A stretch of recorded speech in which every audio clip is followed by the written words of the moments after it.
Hey Grow family, how you doing? In this time you might be met with a lot of questions, a lot of fears and anxieties, a lot of disappointment. And in all of the chaos, you might even find yourself asking the question, where is God right about now? What is he doing in this time? And it's in Psalm 113 it answers that question. The psalmist says that God is not only high above all things, but he's also present with us right where we're at. In fact, he continues to ask the question, who is like our God? And so let's start reading in verse 4.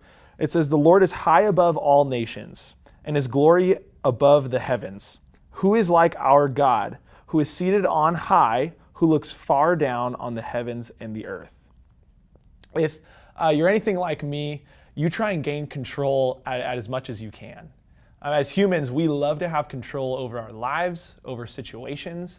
And this season has kind of shown us that we really don't have any control at all. But that's okay, because we can know that we serve a God who is in total control.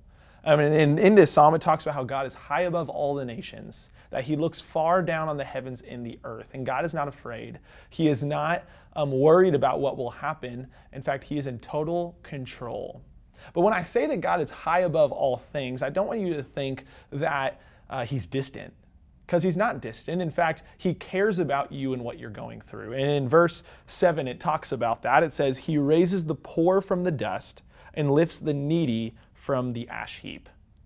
And how cool of a picture is that? That not only is God powerful, but he's also present.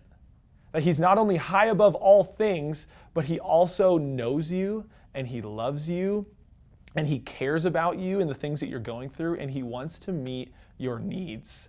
And how comforting is that? And it begs the question, like the psalmist is asking, who is like our God? That someone would have so much power, yet love us so much. He is powerful and personal, and that's so comforting. And so today, I want you to be encouraged by the fact that you know the God who's in control of all of this, and that he knows you and he loves you. This God who has created the world and upholds it also wants to have a relationship with you and wants to meet your needs. So let's be comforted by that today.